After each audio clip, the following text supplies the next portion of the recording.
Ladies and gentlemen, boys and girls, children of all ages, you are now looking live at the Sideline Junkies Saturday Night Wrestlemaniacs. I am one of your hosts, the big guy KG. Next to me is the one, the only Nubian Sumo, James. Next to him is the one and only People's Choice, Don Rodriguez. And you like that roll calls tonight. Now, James, don't burn yourself. We got never that, bro. Never that. We got something special for you. So just sit back, relax. Let us show you what we do here on Saturday night.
Well, hot damn!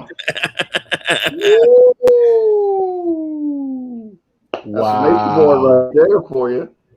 He just mark it out. Okay. We lost him, son. Okay. Go ahead. All right. Yeah. All right. I'm digging it. Yeah. That was all right. Perry say nice touch. Hey, I take no credit for that. $49.95. Just wanted to put that out there. You owe me some money. So what? You owe me some money. You paid for that.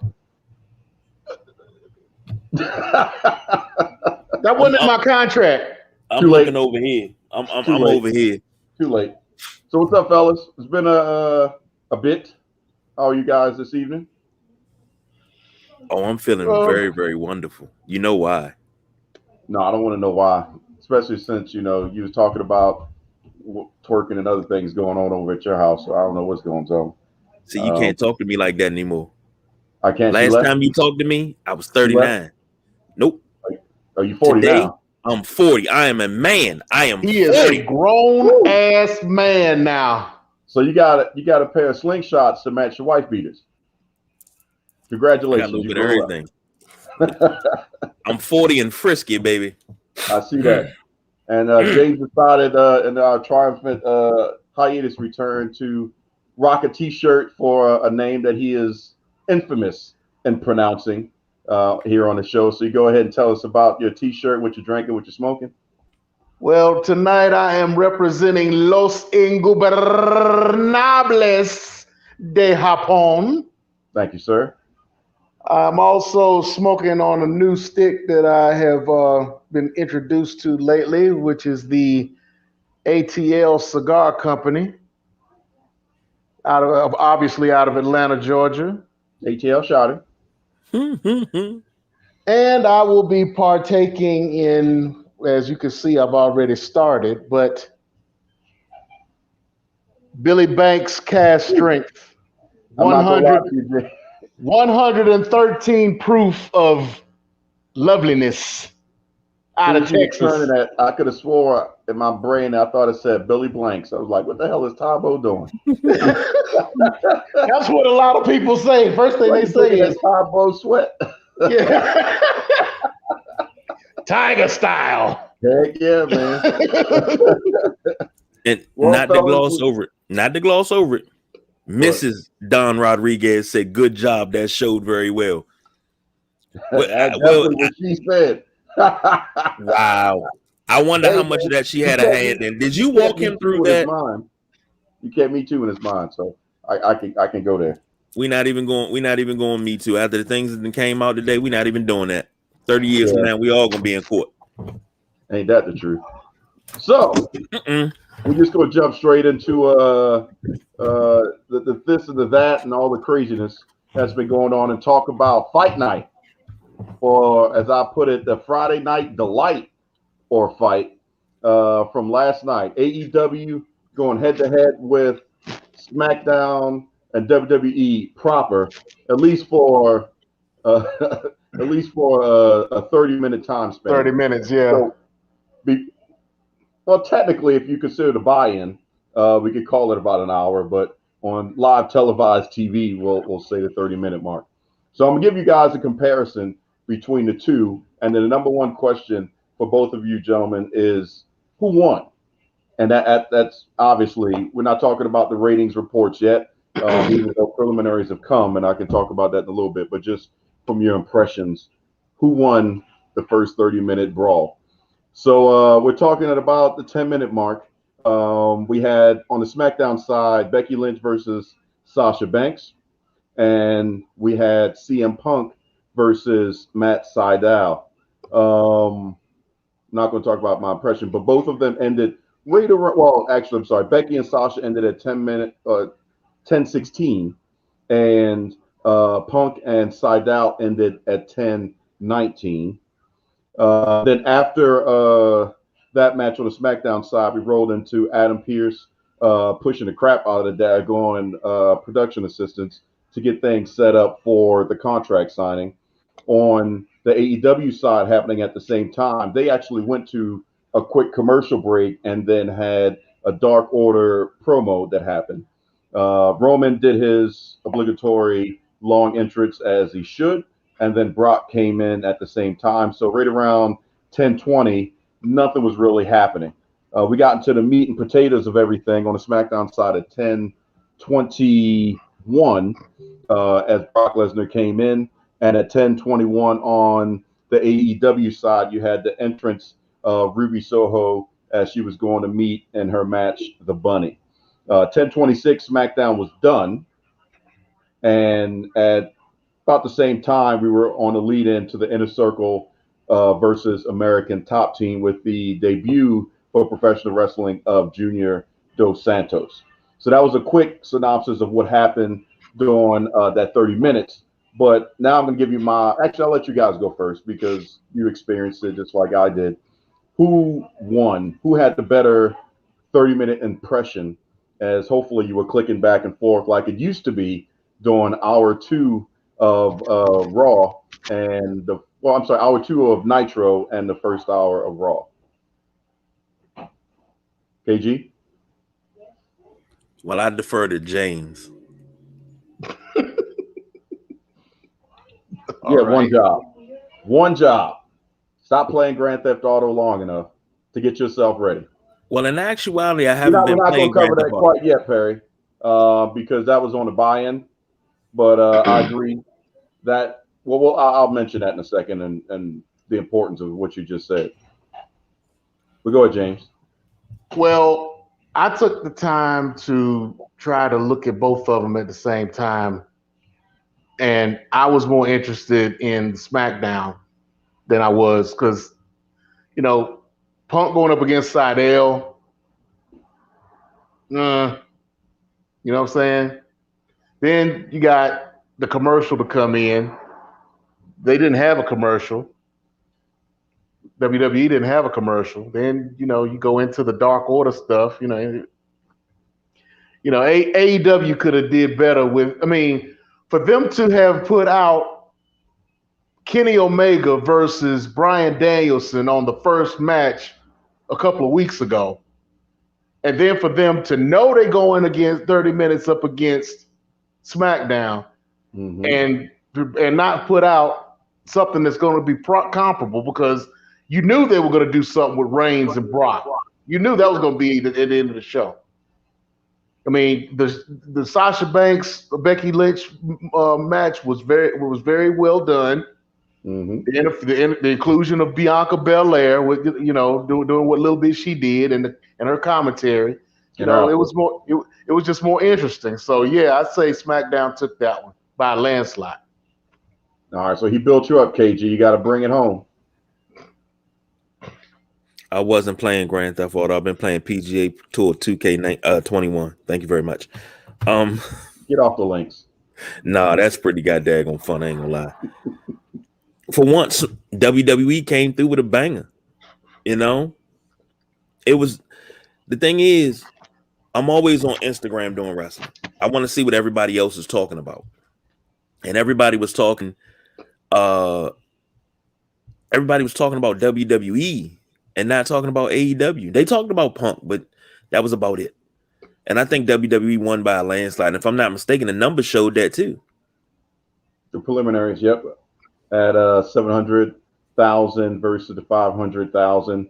That's just rounding it up or down to the nearest 100,000 for the preliminary. We're waiting for the official to come out. But I agree with both you gentlemen, and to an extent, Perry as well. I put that the most dynamic storytelling happened on the Becky versus Sasha match. The commentary was on point. The spots were back to back to back to back to back, and they were well timed, which is something we've talked about before, where you could kind of have that little bit of a break in between the lockups or the motions or the interactions, the spots, whatever you want to call them, between the women's side. I mean, everything between those two showed exactly why they were on the marquees for WrestleMania, why they're on the trucks and the other media and everywhere else, while Becky can come back and in 26 seconds win the championship, while Sasha can dip out, come back, dip out and come back and still perform at a high banger level. But I did put one note to myself so I wouldn't forget to mention this, and I'm quite sure you gentlemen will agree. Isn't it interesting that when everything else on the show is lackluster, and we're also going to remove Roman Reigns out of this conversation, but everything else in Raw and SmackDown for the most part could be lackluster. Who gets the call? Sorry. Who gets the call when it's time to put money to work? The women. Who got the call? Who had to deliver? Don't see Stephanie McMahon out there talking about the women's evolution, and we're going to have all these all-women pay-per-views, and they're going to get more airtime anymore and all this stuff. Nope. We're just going to dial in the women to wrestle and put on a clinic. Now, that's not disrespecting CM Punk versus Matt Sydal, because they had one hell of a good catch-as-catch-can match, but that was just that style. You were going up against, ironically, what AEW typically delivers week in and week out, which is a more physical, high-flying, all over the place, round robin type of match. They basically flipped on who was producing which show. Right. That's my thought exactly. And Perry was saying it was up to WWE to deliver and not AEW. I disagree, because even if you're winning a race, you don't slow down toward the finish line. Well, you have to maintain what you're doing. Yeah, but AEW had an issue. Their issue is that they didn't have a go home to this show. Their go home technically is tonight with the Saturday Night Rampage. So they had to stand and deliver just on one show, period. Where WWE had at least 2.5 brands. So I'm just going to say it. NXT is the half. 2.5 brands leading up to the WWE SmackDown Live pay-per-view with the Fox Juggernaut machine. But the only thing that I don't get, and I understand it's CM Punk, but knowing that I am going up against Raw, SmackDown proper, I'm just putting them all together because, they're all one that was fighting against AEW this week to produce the best show they possibly could. Why the heck did you not open that show with Suzuki versus Danielson and then Punk versus Sydal? Right. That is the hour that I would have put out there and put Bunny. Here's the thing. Here's my reasoning behind that. Okay. They were trying to push people to come at 9 o'clock to YouTube. because they wanted to eliminate that whole 9 o'clock hour from SmackDown. That's what they were trying to do. So put a big main event in there rather But that than made them look starting. inferior. That made them look desperate because Tony Khan doesn't have what Eric Bischoff had back then. Bischoff would have just made a call. Hey Ted, I need an hour. Okay, click, and that's it. He would have had the hour of television. Khan. See, I would have flipped it. I would have put Punk Seidel at the end of the YouTube. Well, I wouldn't know because I think Punk deserves to not be. No, I'm not saying Punk shouldn't be on the show. I'm not saying Punk shouldn't be on the show. Put him on the Rampage show. I'm just somewhere as in an interview or whatever. Put him on commentary. But I'm saying put that match as your main event of the 9 o'clock hour, and then make Suzuki Danielson your opening match, like you said. Tony Khan should have lobbied and got Captain Marvel, movie that's been out for a while. Truth be told, not a lot of people like Brie Larson anyway. I thought she was pretty good in the movie or whatever. Samuel Jackson killed it. But hey, can we get rid of one of those 30-minute blocks and push up?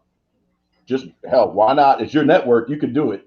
The only thing that's going to get mad is people going to be upset when they look at the guide and wonder why this isn't on at this time. But can we push up Captain Marvel by 30 minutes? Give me the hour so that way TBS and TNT can be featured and talked about over Fox. Make it an actual channel war, bigger than the WWE and everything else. Get the whole hour, and that would have been phenomenal. As much as I like YouTube, but if you don't know it's on YouTube, you missed it.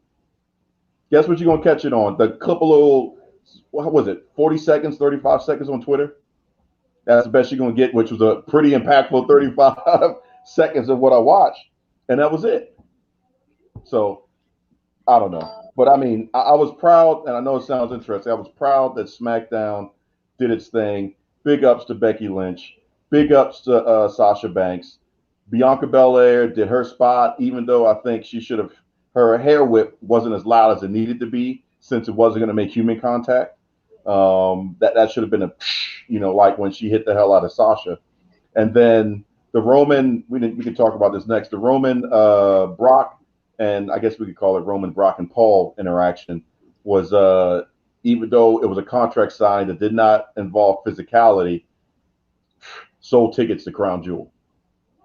That's the only match in the card that you want. Yeah. I mean, I love the way that ended. I love the way they did that. Yeah. You don't even look at the contract? Man. See, that makes you a dumb farmer hit. You don't look at it. Well, I looked at it this morning with my advocate. And that's where you leave it. Right. Mic drop, leave the ring. Yep. You sold tickets. Now, all that lingering that they did after the fact, he should have walked off and just been done with it. But all that lingering at the end, that was kind of unnecessary. But well, that was just for extra, whole time before they switch over the channel. But I mean, either way, I think they dominated the half, and that's a good sign if they can build.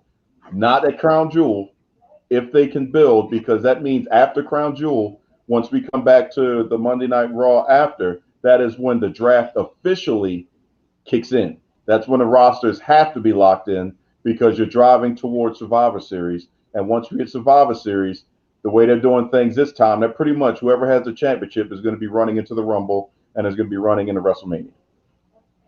They're going to need to start building the attendance for the venues at Survivor Series, period. And The Rock is in flux. So we don't know what he's doing and if they can get him, especially since DC Fandom just set the first teaser trailer for Black Adam. So he's about to start making that tour and whatever else he's doing. So, he's got a lot on his plate and to be able to slide in. He's not like Cena that can pretty much do a voiceover for a commercial, jump in, just take my summer and go wrestle for a little bit, leave, and he's good. Rock's busy and he don't need to check. So they've got to No, do. he don't. No, he don't need to check it off. They've got some building to do, but it's going to be pretty exciting to see exactly what happens. Even though, and we'll talk about that. Even though in a minute, but like I said, it was good excitement. It was, I guess, more in my opinion of a big fight feel than the boxing match that we kind of had with Deontay Wilder. But I'm quite sure on the Sideline Junkie side, you guys kind of delved into that, KG. Yeah, yeah, yeah. Did you hear he I mean, apologized? it was a good fight for what it was. I Like, mean, let's it watch the was. beef. I'm done, man. I'm done. He beat my I ass. mean, I'm done. I don't know. I don't know what happened to Wilder's cardio though. I mean, the second fight, he blamed it on that The heavy suit, ass shredder suit. Yeah, ring guard that he had on. This time, I mean, I was waiting for him to come in naked and damn put on his trunks in the ring. that's what I was thinking. Yeah, I thought he was gonna be. He's gonna pull his good Ross. He'd have leaned up. He'd have cut weight. He's eating good. You know, I thought that's what we were He was about to gassed. feel like. He was Oh, this gassed may by be the third something. round. Yeah, He was gassed in the second round. I was like, damn, what the hell? Where's your cardio? yeah. That Nothing to shows feel about somebody it. that wasn't doing their road work for 20 months. Yep. And on the flip side, Tyson just did what he needed to do. Yeah, He he just hung in gained there weight and did and what he leaned needed on to him. do. Yep. So I guess this is a big fight feel. We're coming off of Friday. It's only right that we kind of talk about everybody else that we've neglected for a little bit. And what? Hold on. Hold the door. Hold on. I want to do it. I want to do it. I want to do it. You want to do it? I want to do it. Go ahead and do it. Do the thing. Ladies and gentlemen, boys and girls, children of all ages, sit down, relax, screw your wig on tight, get you a nice glass of bourbon, sit there and get something to smoke on, because it's the Nubian Sumo coming through with That's Just Nubian. Dang. James, you got to get somebody pregnant on this one. I know, right? I know, right? He brought me in, right? Okay, let me pack the heat. That's almost a Steve Harvey right there. Let me sit up a little bit on this one. Hold on now. Right. Poke your chest out like Big E. Yeah, Make it happen. exactly. Let me sit up here for a minute. All right. Well, thank you for that. Thank you for that introduction. I appreciate that. Let's go ahead and get started. It's been a while, like you said. We haven't talked about anybody in a good couple months. A lot of things have been happening, but I'll try to narrow it down to the present so we don't go back too far. We have been in the middle of the G1 climax as far as New Japan Pro Wrestling is concerned, and they have already gotten down to the last shows. In the A block, the A block will be concluding on the 18th of October. Mm-hmm. And it's gone down to a 4-way tie for first place in the A block. You got Shingo Takagi, your world heavyweight champion. You have Zack Sabre Jr., one half of the tag team champions. Kota Ibushi and Kenta, who all have 12 points at this point. So it's kind of interesting, you know, when you get to the ties like this, who has the best advantage as far as how much help they're going to need in order to win. So right now, as far as Shingo Takagi is concerned, all of them need to win, pretty much. All of them need to win in order for them to do what they need to do, obviously.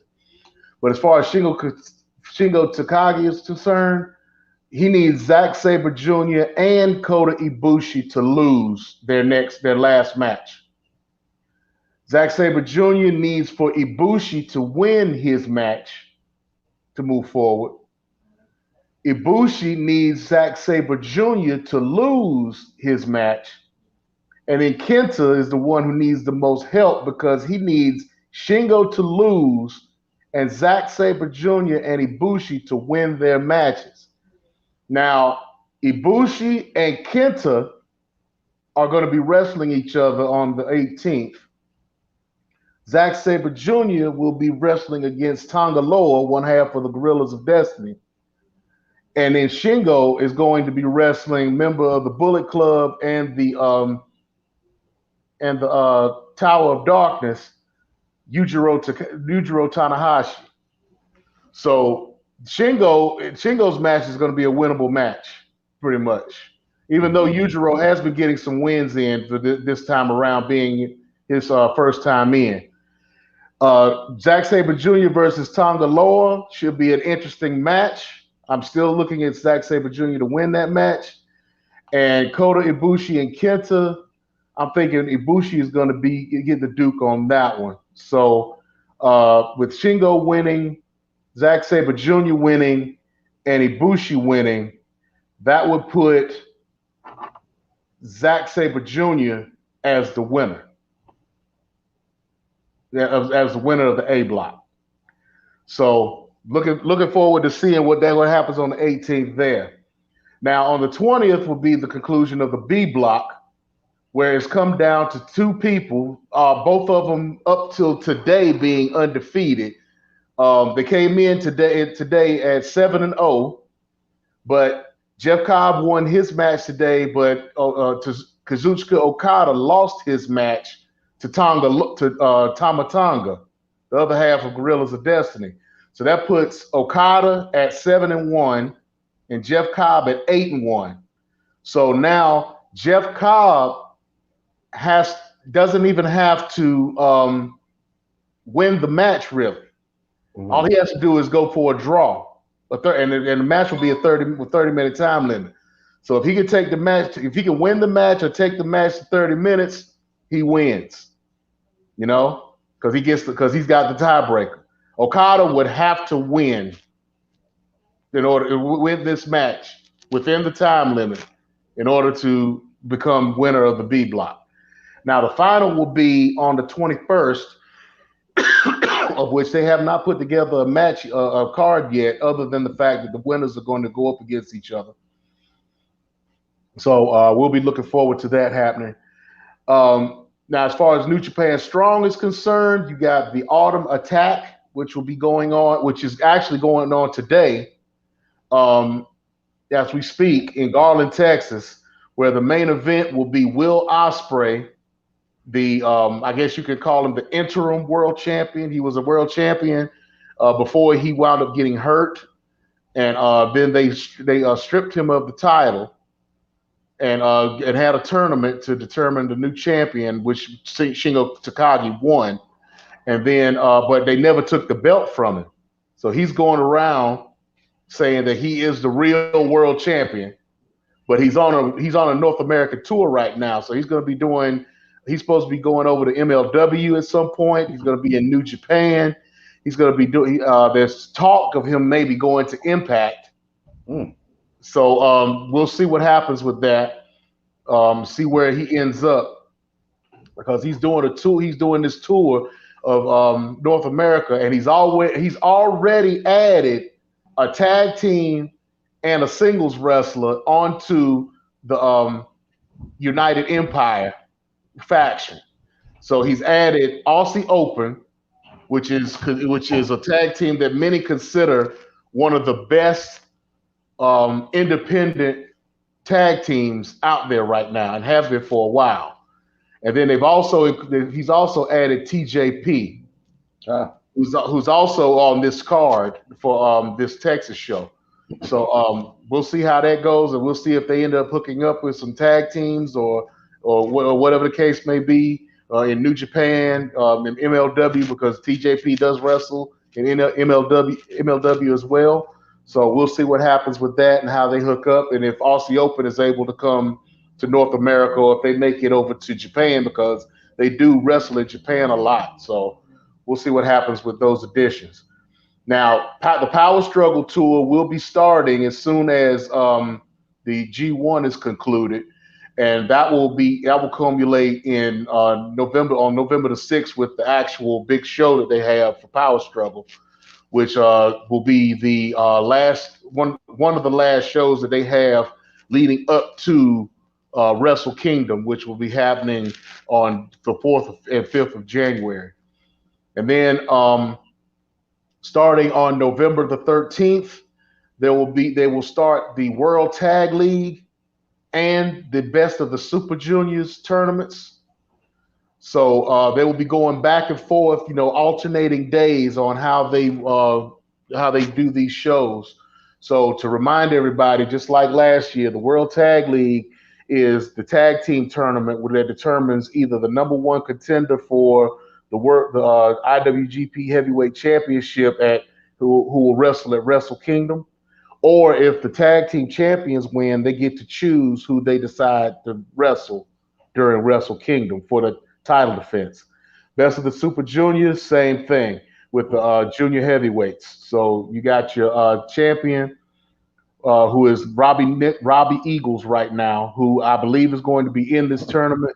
So if he wins, he'll be able to choose his opponent, or whoever else wins will be the number one contender and get that spot in that match during Wrestle Kingdom. Now, going on to MLW, they had a big show here recently within the last few weeks called Fightland. That was actually shown on the Fight Network and then shown a week later on Vice TV after Dark Side of the Ring. There were only 2 matches on the card. It only lasted an hour. So you had a 4-way match for the middleweight championship, of which we have a new champion. Myron Reed was pinned for his title. And who pinned him? Any guesses? No, not John Cena. Wasn't it was it Mox? Was it? That wasn't when Mox showed up. Nick Gage. I don't know.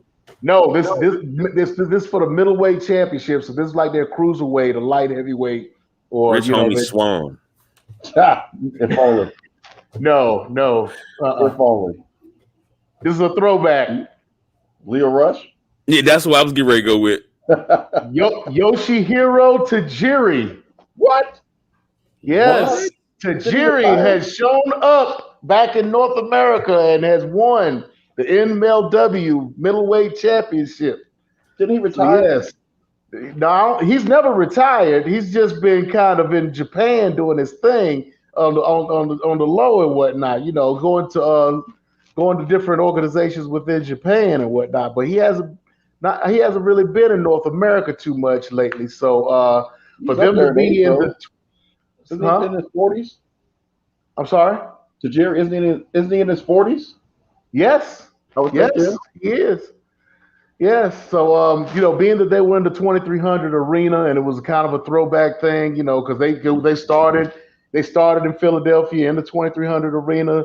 So which they're still doing a lot of shows now. Now that they've started getting an audiences back.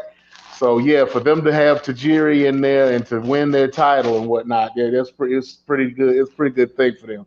So he got a real big pop for that, and we'll see what happens with him in the near future as far as who's going to be defending against, because Myron Reed is really coming back after his title for the 3rd time. So he's already a 2-time champion. So we'll see what happens with that.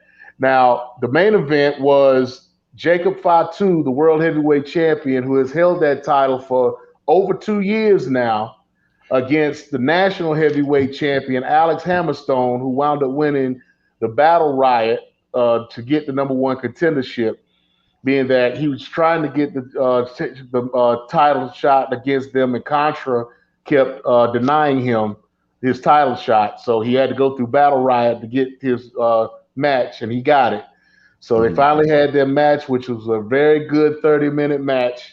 A couple of big men, one of them being very athletic. When I'm talking about Jacob Fatu, he reminds you of a Van Vader or Bam Bam Bigelow. So yeah, he's a very, very athletic guy, and I'm hoping to see him in other places other than MLW now that he doesn't have the title anymore. So and I've just given it away. He did lose the title to Alex Hammerstone. So now Alex Hammerstone is a double champion. Now on the last show, he did relinquish the National Heavyweight Championship. So now there will be a tournament started to determine the next national champion within That's your favorite MLW. word, James. My all-time favorite word. Yes. You probably turn Now, around at the tournament. right, exactly. It's tournaments out the yin yang everywhere. Um, so there has been a match that has been set up for November the 6th, where Contra will be put together a four-man team against a team that Alex Hammerstone puts together, and it's going to be a War Chamber match, which is their version of the War Games. Mm-hmm. So there'll be that match will be happening on November 6th. They've also started their Opera Cup, the 2021 Opera Cup tournament, which is going to determine the new winner of the Opera Cup and potential number one contender for the world champion. So within that tournament, you'll have Davey Richards versus Tom Lawler. You have Bobby Fish versus Lee Moriarty, who recently just signed with AEW, Mm-hmm. but he is still under contract with MLW, so he'll be doing some things with them as well. TJP going up against Alex Shelley, and Calvin Tankman versus Matt Cross. And for those who don't know who Mad Dog Matt Cross is, for those who watch Lucha Underground, he was the son of Havoc. But he's like a 20-year veteran and has been around for a long time. You know, Lucha Libre style, high flyer. You know, yeah, he's very interesting to watch. So you might want to check this tournament out because it's usually a very interesting tournament, especially with the addition of Bobby Fish this year. You know, I would like to see Bobby Fish and Tom Lawler go at it, which they're in the same bracket. So I'm hoping that happens. I'm thinking Richards is going to win, but I could see Richards and Fish too, because that would be a throwback to Ring of Honor days. You know, the tag team that Richards had with Eddie Edwards, the American Wolves, going against Red Dragon back in the day, him and Kyle O'Reilly. So now there is an alternate that they added to that in case somebody gets hurt, and this is a guy by the name of Alex Kane, who is part of American Top Team and is out there with Big King Mo, who is a former boxer and has been wrestling in Impact and some other places. So, he's also been on AEW before. So it'll be interesting to see if somebody does get dropped and they bring him in. I'm thinking if anybody, if this is a work and they decide to do it and get somebody out of there, I would say more somebody like TJP to put him in, because for Alex Kane to get in and make it to the final against that other bracket would be interesting. You know, and I say TJP because if he wins that, if TJP is replaced, then he would have to face the winner of the Calvin Tankman Matt Cross match, and I would think Calvin Tankman would win that match. You know, because they're really trying to push him right now, probably into a world title situation. So for those two guys to get together, that would be an interesting match to have between those two. Now they're also going to start a featherweight women's division. So they're calling it the featherweight division because they're pushing the fact that there's never been a featherweight division within professional wrestling. But when you look at some of these women that they have in there, not all of them are featherweights. Of course. I mean, they do have Willow Nightingale in here, included in this, and she's no featherweight. So, yeah, not that that's a bad thing, you know. Featherweight theory. She's in that same crew with Faye Jackson and all them, so, and Brooke Valentine and whatever, and all those girls. So yeah, but it'll be interesting to see what's going on with that. Yes, sir. Ooh, Lord. You just looked up.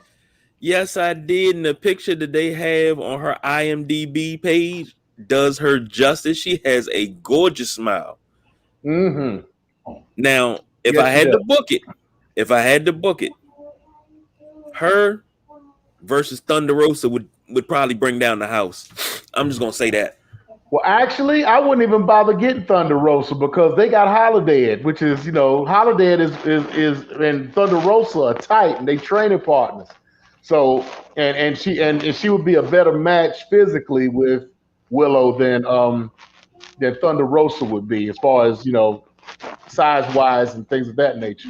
Right. So yeah, Holiday would be a better match with them, and she is included in that women's division. So we'll see how that goes. You know what she looks like? Who she looks like? She looks Ooh. like a buffed up version of Journey Smollett. Yeah, I can see that. she could be a big sister.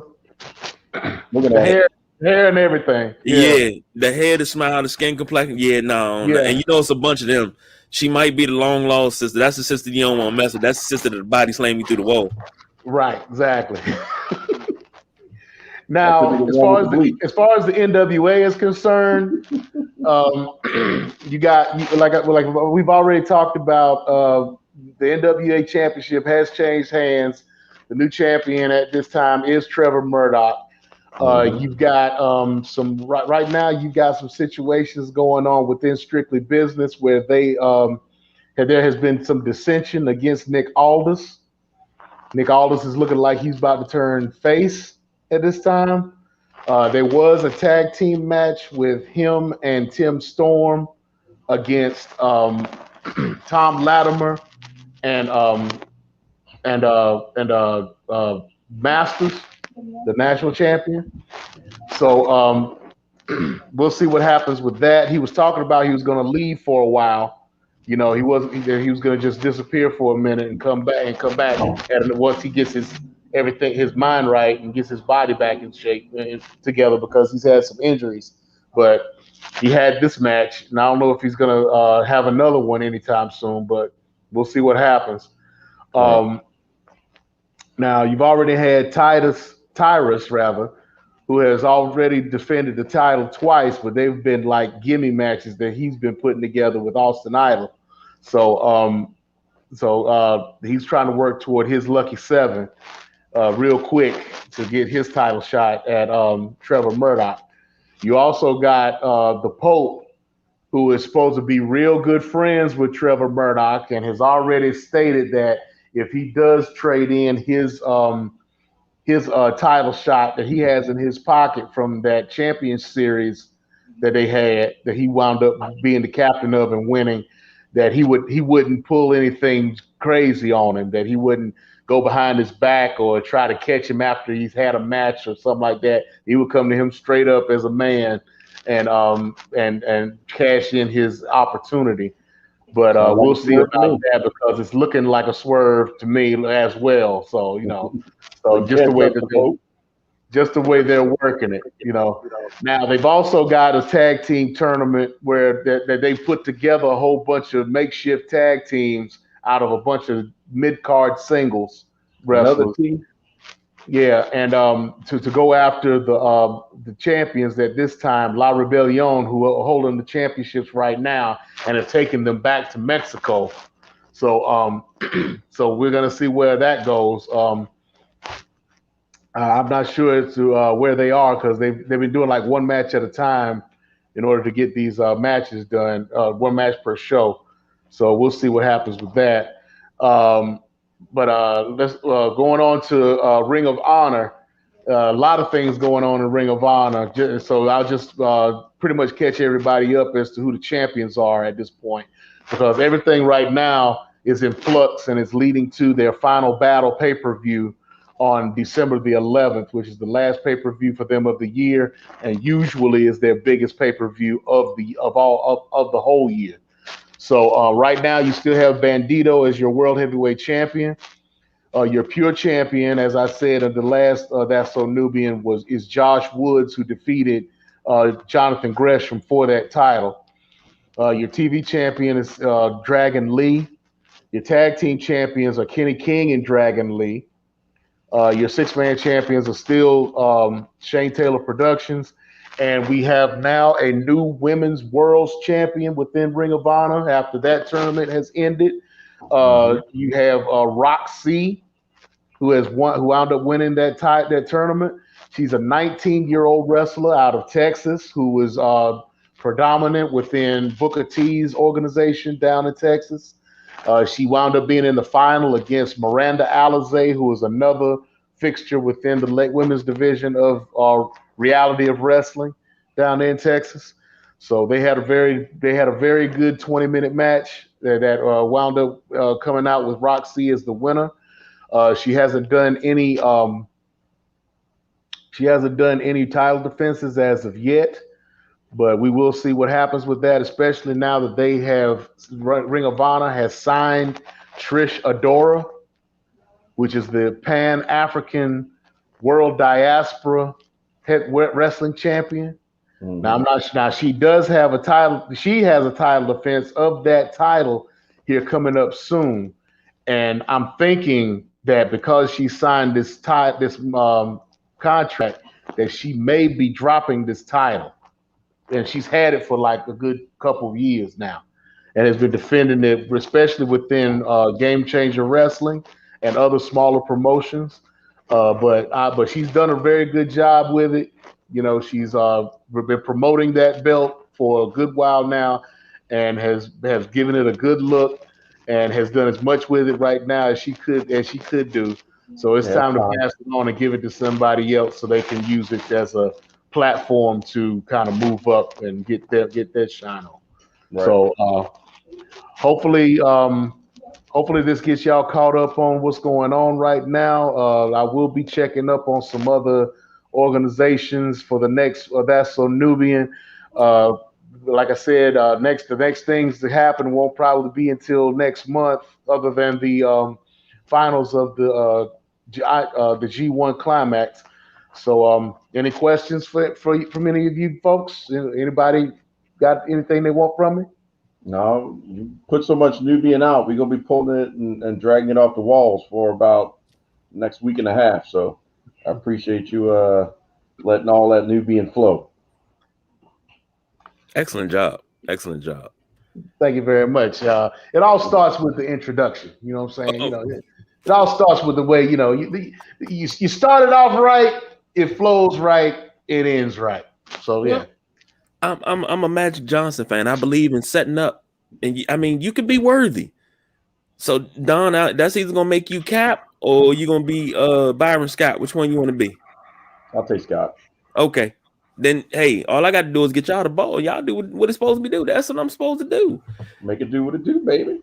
But look, let's do it one more time. Let's do it one more. Can we do it one more time? Can we do it one more time?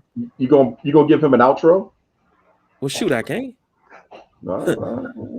Ladies and gentlemen, boys and girls, as you sit there and you put out your sticks, you sip that last savory, flavorful taste of bourbon, enjoy what just happened. It's called That's Just Nubian. Well, show's over. And I'm spent. Well, if he wasn't already smoking, I say put something in his mouth. So wait. Okay, look. Wait, I want to run it again, because for those of you that just joined us, no. Listen, for those of you that just joined us and missed the special presentation that was done by none other than the People's Choice Don Rodriguez. The club is done. You're done. I'm trying to get you your flowers. You're done. Damn, I got fired on my day off. You got to hold tight, man. You can't give it all out at one time. Hold tight. What you been listening to change today? Know when to fold them. Know when to walk away. Know when to run. Never count my money. No, see. I agree with KG. I mean, if you're gonna do it, you got to do it like it's the last time. You know what I'm saying? Like you ain't never gonna do it again. So I mean, come on. Let that man give black people a gift. They get a nice little sizzle reel video interest. Now they want to get all up on it. Cause it's beautiful. All right. Okay. I'll give you one more. But it's only because under normal circumstances I would be bringing it in. But because it is so epic, I think this is the first time the three of us have made picks on a pay-per-view in quite some time. So I'm going to let you bring in this segment as we do our crown jewel picks. Go. I'm coming. Hold on.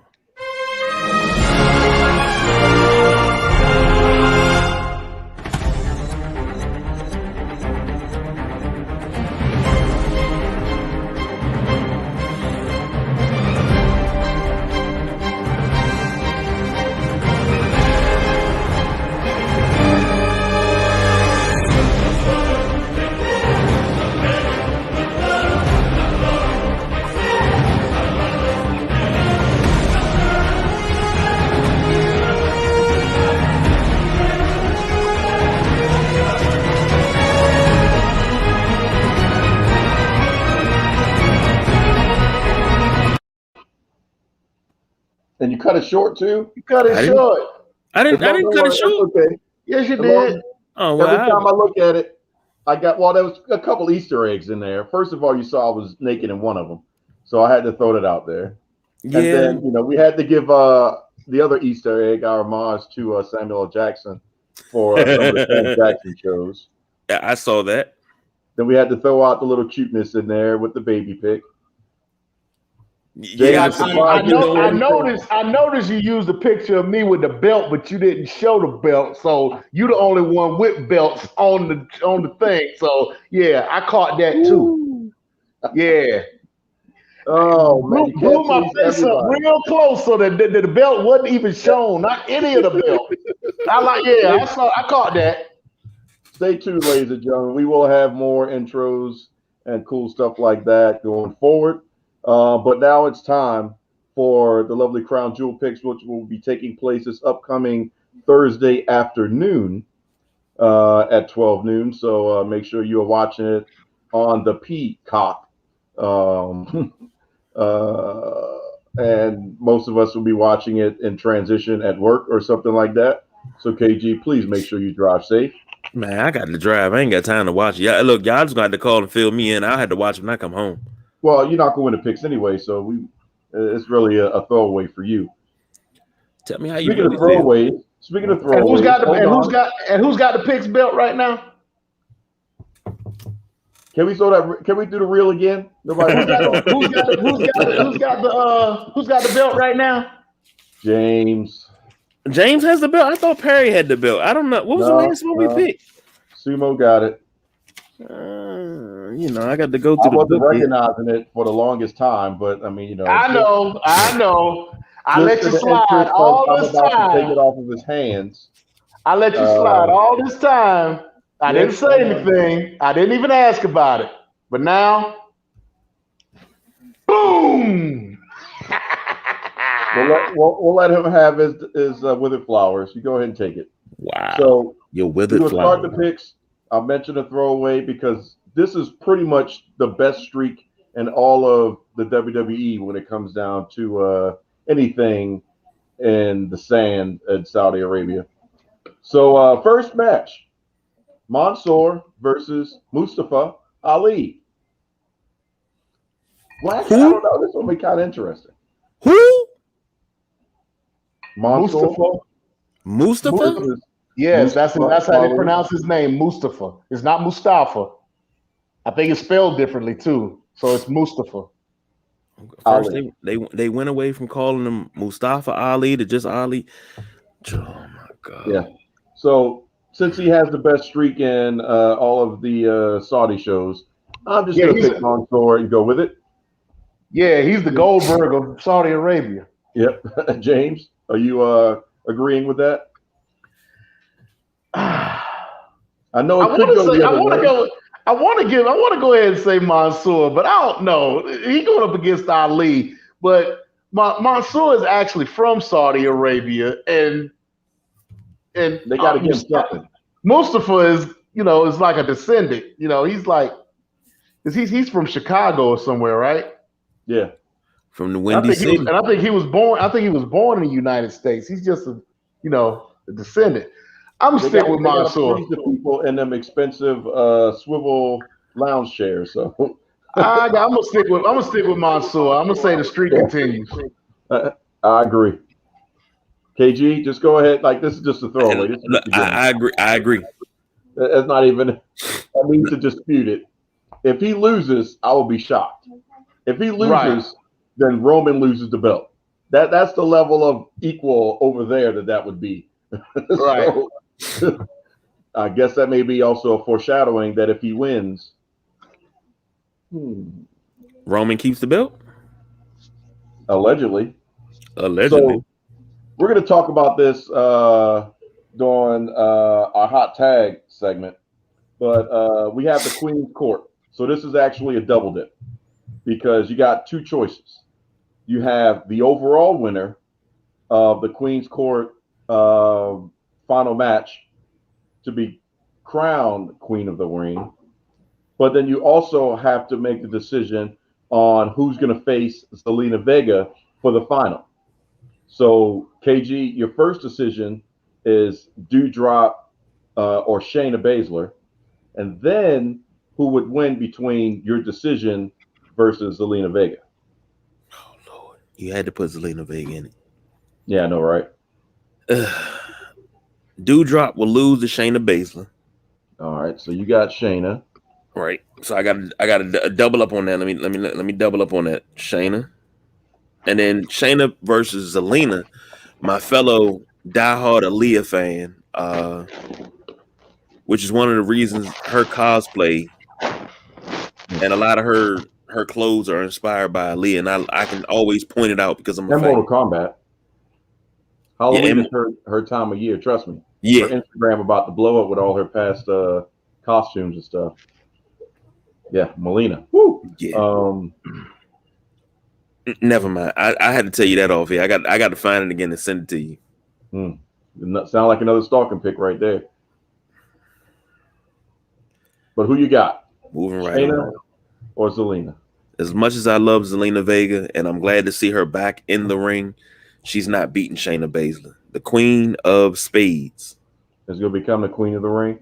Yeah. Interesting. Interesting. Yeah. Sumo, first pick. You doing Doudrop or you giving it to Shayna? I'm concurring with KG's. You know, Shayna all the way. Wow. It would be messed up if Doudrop beat Shayna. That would be an upset, but I doubt that would happen since Nia got injured. And then also, Doudrop would have to change her wardrobe. Oh, they are going to have to change their wardrobe. Well, Shayna they all going to have to go with a t-shirt on, but her outfit is pretty much covered anyway. Well, no, they're all going to have to go full sleeves and legs. Oh yeah. So the only thing that's going to be showing is their hands and their head. Let me give them a little bit liberties. They're getting a little bit more. No, this is still Saudi Arabia. The way that Lacey Evans and Natalya dressed is the way everybody's going to have to dress as far as the ladies are concerned. Shout out to Lacey. She had a baby girl. Which is why I'm wondering what Bianca is gonna pull out for that show. I'll be watching. But that was it. Lacey was interesting. Did you notice? Did you see how it went down? She did it at home. She said that since her husband and her child wasn't gonna be able to be in the room for the birth at the hospital, she just decided to do it at home in her living room. In the pool. In a pool. And she probably stood up. Like she wound up getting a midwife and having the baby there. Just posed and drop and squat. There you go. That's all you need. I mean, you get you a good doula, you know. You said Abdullah the Butcher? No. I didn't say Abdullah. I said a good doula. If you're looking for a good doula, Brittany Riddick is where you want to go. Midwifery and doula services, that's where you want to go. My cousin, excellent doula. Excellent. I recommend her to everybody. We getting anything for that plug? Probably some afterbirth. That's the best you're going to get for that. I'll pass on that. Well, Yeah, I'll save the Kane doesn't afterbirth need for her service. whoever wants to eat it. You know, because folks be eating their afterbirth and shit. You know. Yeah, I know. But it's nutrients in Hey it. man, But why stem I'm not cells in down with there? that. I hear it tastes like liver. That's why I don't want it.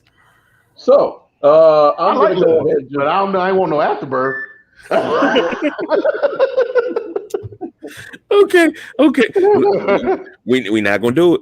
We not gonna we You're not with we us. not gonna Don't do you it. put that on us, Ricky Bobby. We not gonna do it. Not tonight. Let's I'm go. just saying, you know. And I get that, and I understand you're nasty because you eat liver, but Hey, it's a little some onions, a little bit of rice. You know, hey, it's all good. But you know, I ain't trying to eat nothing human. I'm not Hannibal Lecter up in this joint. you know, if we run out of food, we can always eat each other. For those that do, no, I ain't. Just get a little Chianti and some fava beans. Be okay. All right, Don, your pick. I'm just gonna agree to get off of this whole little spot right there with you guys, and I would like to see Shayna, the Queen of the Ring. I think that'd be good. Zelina's is there, so really the match is between Doudrop and Shayna. So we'll let that be what it's gonna be. I'm gonna ask you a question and tell me if y'all feel the same way. Zelina's back. Y'all think they brought her back just to get her ass whooped for leaving? No, they brought her back so she couldn't go and have both of them in the same spot. They chalked her up with, so she wasn't doing that anyway. They chalked her up with a bunch of money. Her events are still cool. Yeah, but She just the did simple like fact, the direction of what they were telling in reference to social media and their personal stuff. and that's understandable. What I do, that's like my job telling me I can't do this show. Well, Because from WWE standpoint was you can't use our intellectual property to make money that we aren't privy to. That which is why if you look at Up Down Down, they all use code names. Right. So that way they're not, their personas. And she's on her IG down. and everything. And she's on her IG and everything else under her real name. Instagram, same thing with Paige. It was real Paige and, different things like that. And, wasn't Soraya. So. But isn't Up Down Down shown? Well, wasn't it shown on the WWE network? Well, because they own it. Yeah, they own it. But at the same time, they did it the right way and separated themselves from it, which was all through Xavier Wood or Austin Creed. Yeah, that was Xavier Woods' idea. That was his idea. He said, let's do it this way so that way we don't have any issues. A. B, WWE and merchandising said we can make money off of that too. So that's a secondary revenue stream for the New Day and anybody else that's a part of it. So it's a win-win-win-win all throughout. And now you see Up Down Down is so well intertwined in the WWE shop, it's ridiculous. When you get your own belt that you're selling for $350 to $500, kind of doing something. And they got two. That's a big deal for them to. That's what I say. I'm just talking about the first one. The second one, that's ridiculous. Oh, I like the second one better though. Speaking of belts, we got to have a 10-second pause for the creator of arguably one of the most iconic heavyweight championships of all time. So we're going to take a 10-second pause. Rest in peace, Reggie Parks, the creator of the Winged Eagle and several other infamous WWE championships.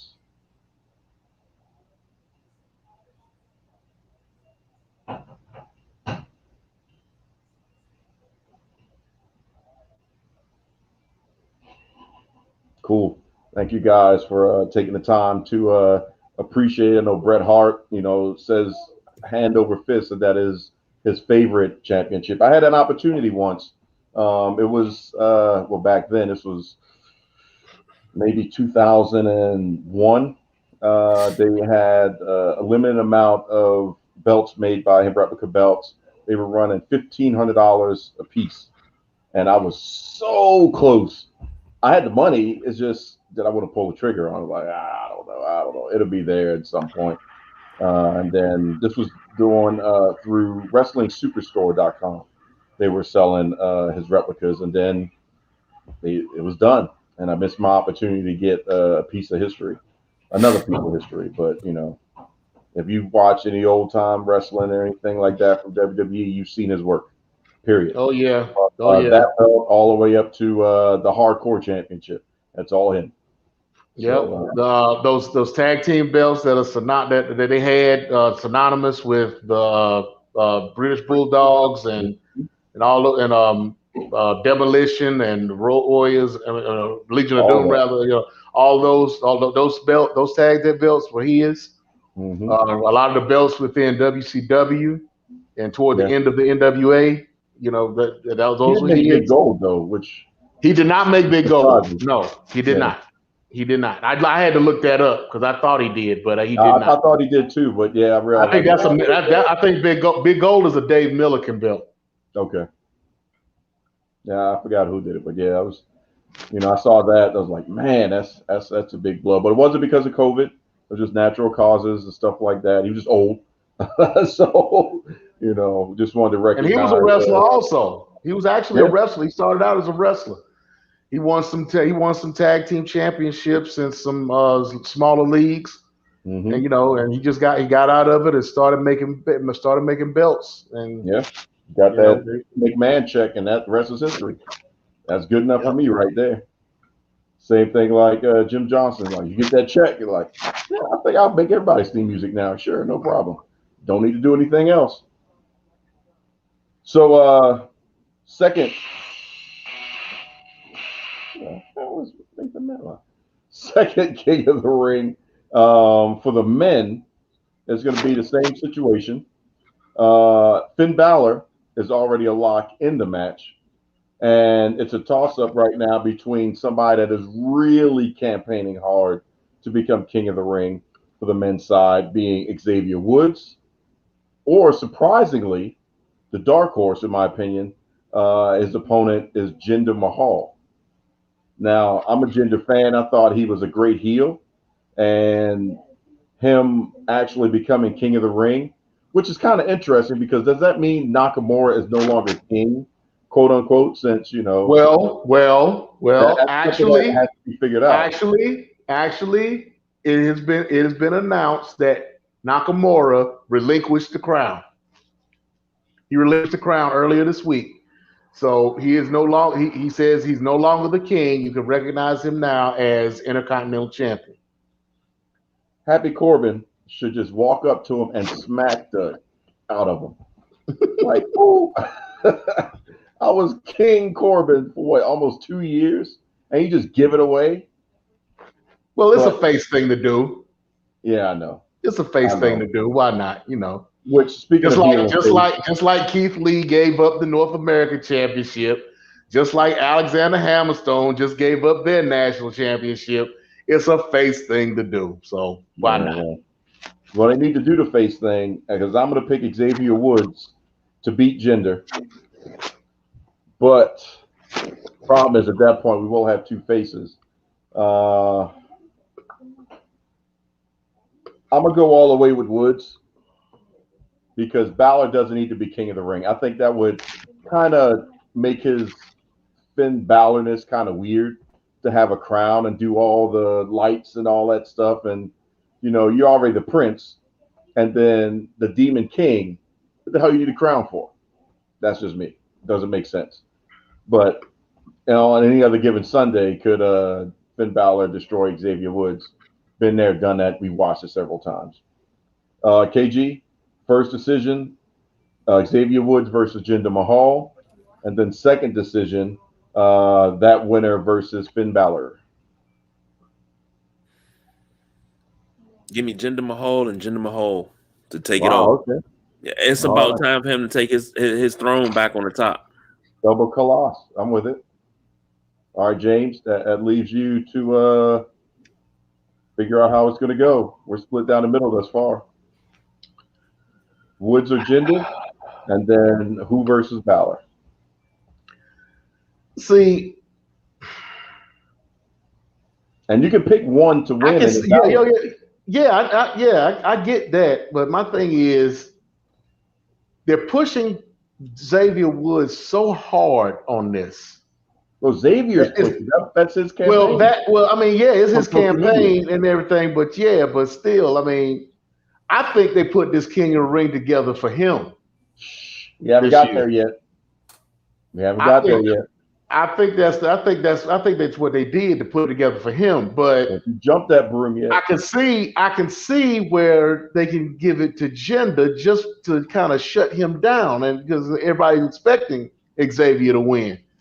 So this is rough because I want Xavier to go ahead and win it because I've already got the scenario laid out for what happens after. Remember, it doesn't have to be Jinder to do the win. Because you have Finn Balor. Well, right. You have Finn Balor, but still.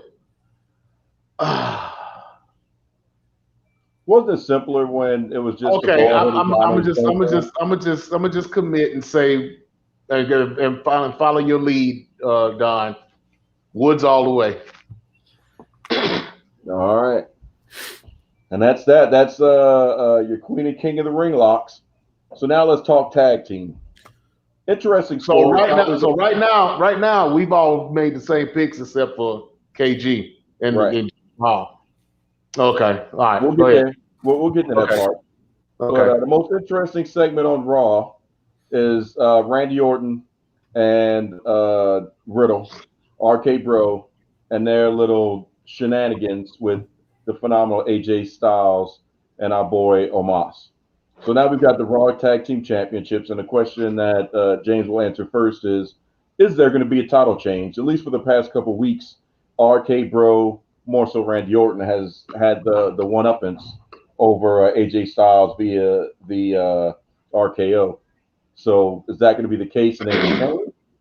Or is AJ and Omos about to get another title reign?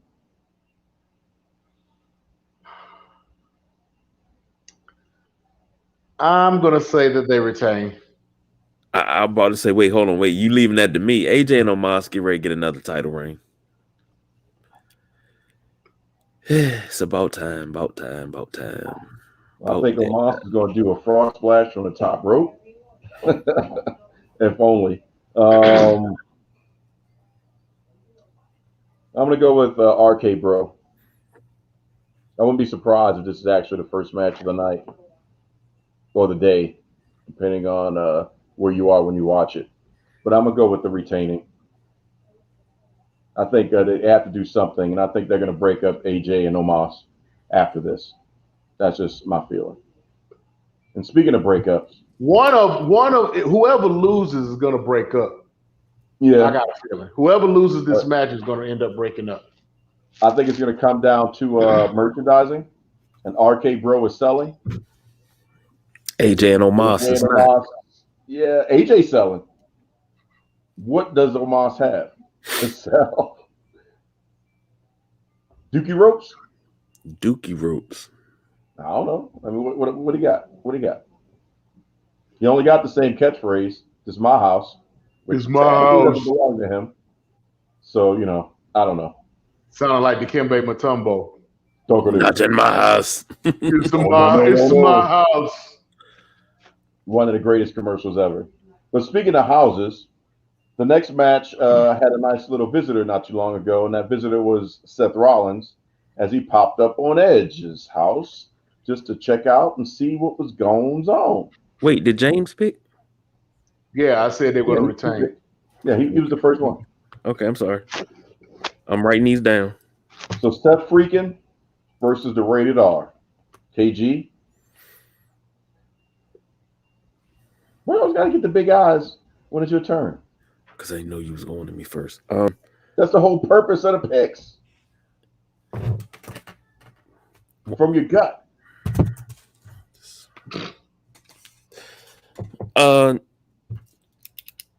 Give it to us from your heart. Seth. Your heart. Let's go, Seth. Let's go, Seth. That way it makes it interesting. I'm gonna go with Edge just because. Well, they talk about ending. They talk about ending this after Hell in a Cell, right? That series is going to be ended, and Edge is going to Raw, so they'll be separated. I'm going to go with Edge just because anytime you have a home invasion, the person whose house is broken into normally gets someone up into the next time that they meet. So I'm going with Edge. James? Yeah, I'm going to Edge too. I want y'all to just say y'all want to lose this daggone thing because y'all gonna lose. Well, don't worry, you don't have the first pick in this one. And this match pisses me off, not because I like Goldberg, but I feel like this is just wasting Lashley's time. But Bobby Lashley versus Goldberg, no DQ. Providing he doesn't get a concussion from some freak movement or twist his ankle for some freak movement, or he gasses out, or he realizes that he's not as strong as he thinks he is, and he can pick up Bobby Lashley by muscling him over for the jackhammer. I'm going to go with Goldberg.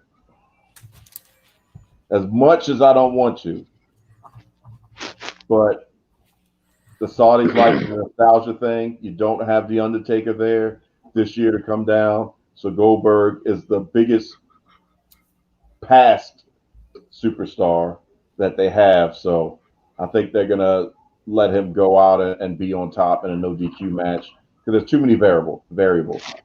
So, a couple chair shots, couple kendo sticks, spear, 1, 2, 3. Lashley didn't lose anything because he didn't get pinned in a traditional match. That's me. James?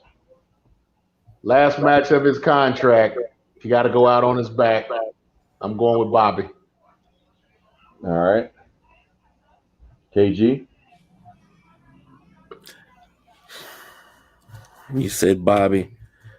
I'll go with Bobby too. All right. Now, the question is, James, since you are our resident old person, aka historian, does that rule apply if you're not on U.S. soil? And if so, can you think of a time when it didn't happen off U.S. soil? Oh, there've been a few times where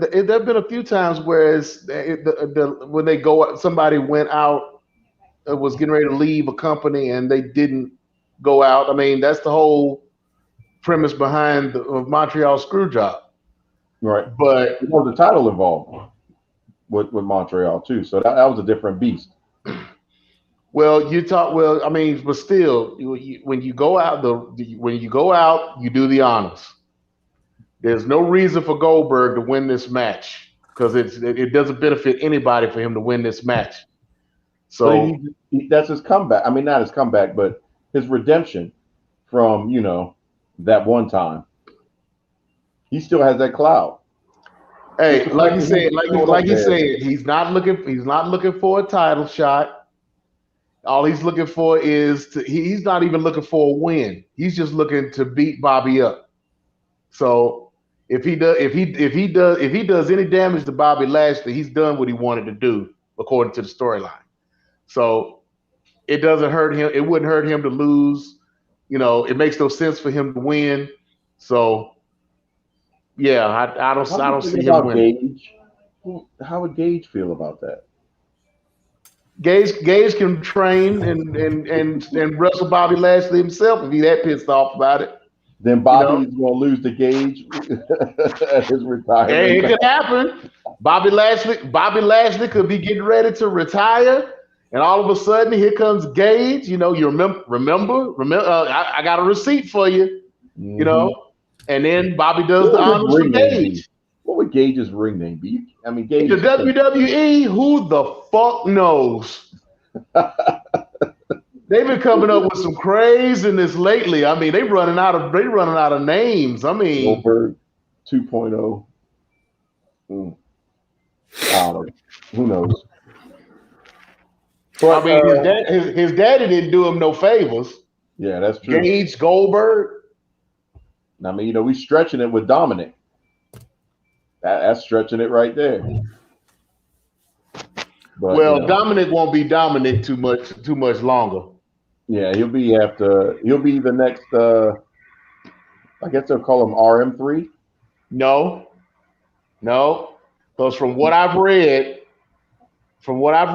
here recently, there's gonna come a time when Dominic is gonna turn on Rey, and they're gonna wrestle for the name Rey Mysterio. But is he wrestling for Rey Mysterio Jr.? No, because he was Rey Mysterio Jr. Yeah. And his uncle, and actually that was his uncle. That wasn't his father. Right. So he was Rey Mysterio Jr. as the next generation of Rey Mysterio. But he doesn't have to have Junior or Hijo de Rey Mysterio or any of that. I mean, he could just be Rey Mysterio and just carry the name on. They'll probably just have him be Mysterio, knowing WWE, drop the Rey, separate the two brands in reference to merchandising. Wouldn't be surprised. Oh, Lord. Yep. One of those. Speaking of no surprises, a match, in my opinion, that is really going to be lackluster.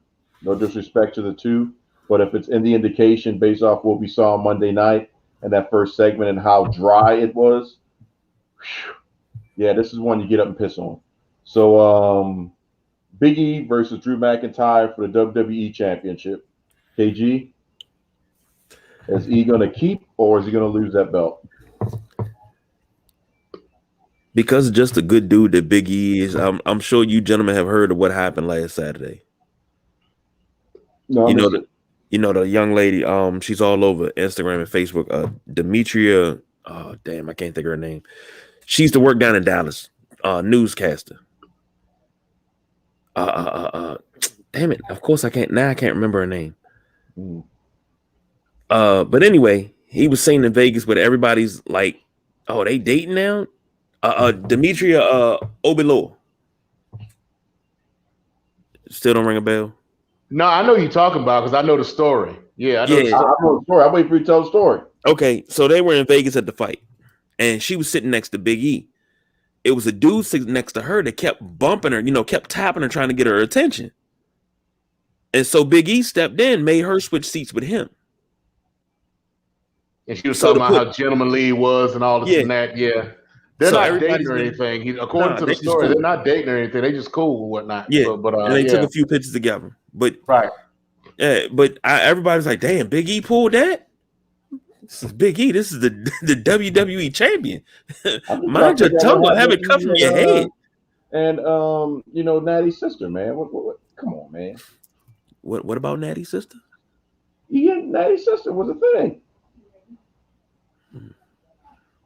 I don't know what happened.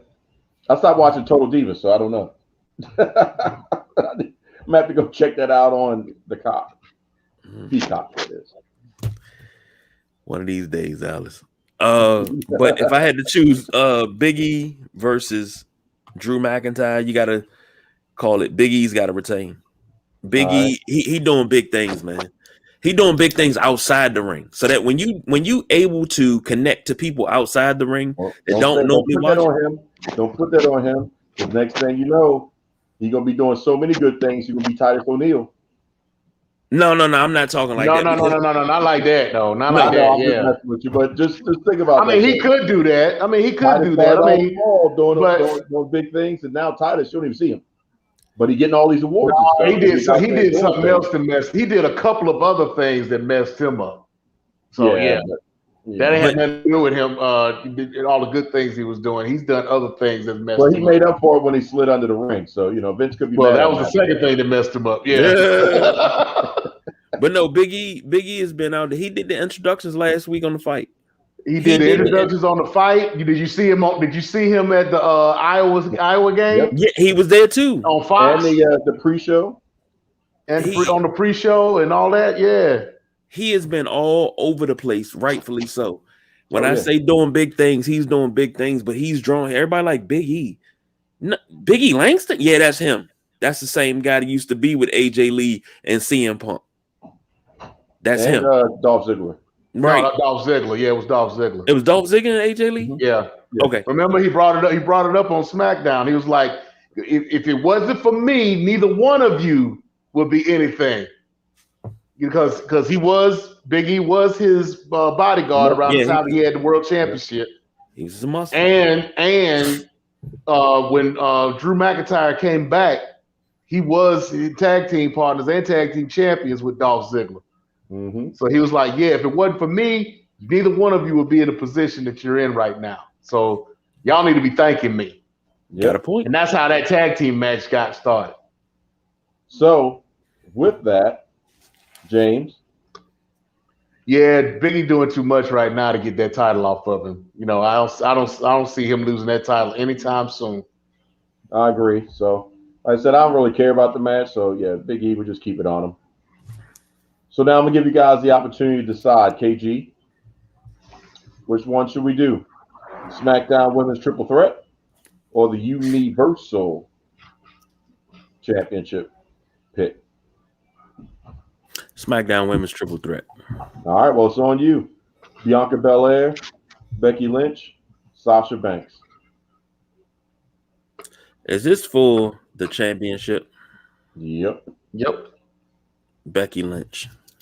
That's what they going. It's this new persona they got her on. It's not the main.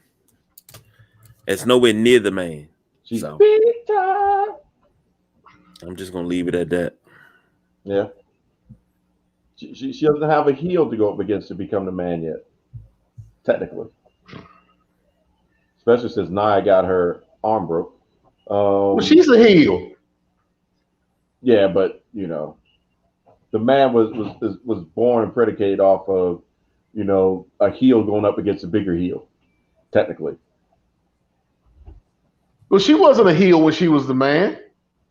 She was kind of going in that direction. She could have went in that direction, But she didn't. but she was towing the line. And then, you know, when the infamous incident happened where she got her nose broke, and you know she broke That through turned her that face. plastic ceiling and turned That around turned and her did what she face. did. Yep, because it was just that momentum was huge at that point. Only person that didn't capitalize enough was Nia. That should have been her breakout moment. But you know, Yeah, but she got held back on that though. you can hold. I'm sure if it was up to her, she would have done more. But when she get that microphone, when she had that mic time, that's when she should have dominated. You can hold me back. you can only do so much with a script. No, but what you can do is you can make some T-shirts out that script, Which the WWE would make. Wait a second. So if she threw out a little something extra, or did a body movement, or something just to make that certain parts of that script and capture it, that's how she could have did it. And look, if they didn't make a shirt for Nia Jax talking about her hole, then they ain't gonna make nothing for her. They can't, because they couldn't make the one with Big E talking about the nips. So they made a Puppies T-shirt. Well, that was a long time ago. That was different time. Now, if they had their own network, they could. Just saying. But you know, that's a whole other story. So I'm gonna agree with KG. Becky's not losing that. Bianca versus Becky is WrestleMania. Period. In my opinion. That's the only thing from the Raw women's side or the SmackDown women's side that's going to be on the marquee at all. Sorry, Charlotte, but that's it. So, James, who you have in the triple threat? Yeah, I'm going with Becky too. Yeah. All the way across the board. And I guess we might as well go ahead and run a Boston on this one too, because I'm going with Roman. I know it sucks. Sorry, Brock.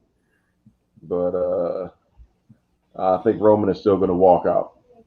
Well, he's gonna go out. He's gonna leave and go after Big E anyway. They're gonna stretch this Paul Heyman thing a little bit further, and then he's gonna end up going after Big E. It'll probably be him and Big E during WrestleMania. But I think I think it'll be Roman versus Brock too. But it'll come out that Heyman was with Brock all along. Heyman's going to cut ECW promo and expose himself, and then down talk Roman Reigns and all that stuff. And Brock is going to take the championship at WrestleMania for Roman if they can't get The Rock. That's just my take. Because if The Rock is in flux, they need somebody huge for Roman, and there's nobody else he can battle. So they're not. I consider Brock just doing a throwaway just for the long term, because he understands the business well enough to know I'm going to get a bigger check down the road. So, yeah, a loss wouldn't hurt him, yeah. This will be one of those controversials. So, KG, who you got? Roman or Brock? Just go ahead and say it. I'm going to go Roman. Yep. And James, shall I go ahead and pencil you down now? Yeah, go ahead. There you go. So that is, ladies and gentlemen, the good, the bad, the ugly of the Crown Jewel picks. So now we get to have a little bit of fun. And this new segment that we're debuting at the end of the show before we wrap it up, B, and tell you about what to do with your bonds and all that stuff, is called the hot tag. And it's going to be real simple. I believe everybody has the production notes or access to the production notes, yes? I got something like that. Nah, I'm gonna make you read them off to me. That guy. So I'll start. I'm going to take the first topic, say what I got to say about it, tag it off to the next person, and then that person's going to take the second note, say what they got to say, and we go round robin, hot tag it all the way until we ain't got nothing else to talk about, which for us is going to be a hard thing because Lord knows we already 30 minutes over budget. So somebody will have to pay for this extra booth time. I don't know who it's going to be. Well, you still got some of that stripper money that you made that weekend, so I mean, you can go Yeah, ahead. $3.95. I told you, man. Somebody had to pay to lock this month.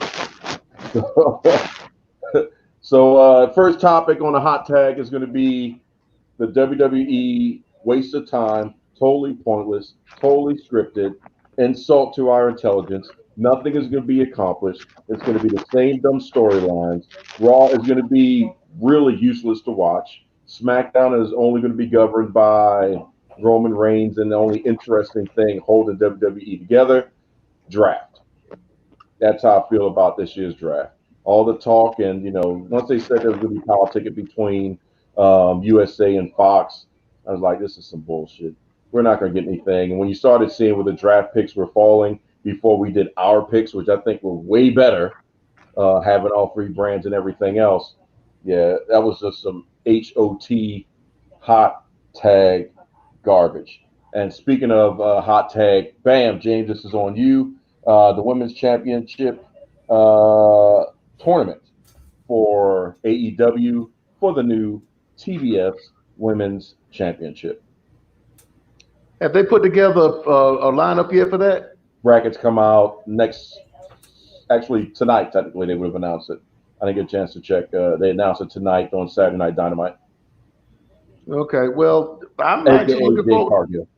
I'm looking forward to seeing who's going to be in it, and try to figure out who's going to end up winning it. I'd like to see Jade, but I don't think that's going to happen. If Thunder Rosa is in this, I could see them put it on her. I could also see them putting it on Nyla, because she hasn't had a shot.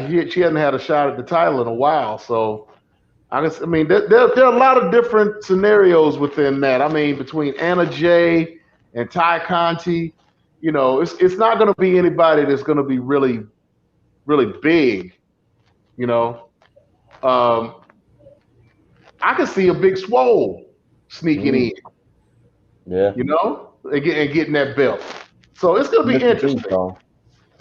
It's going to be interesting. So I'm actually looking forward to it. This is the only tournament that I'm actually looking forward to.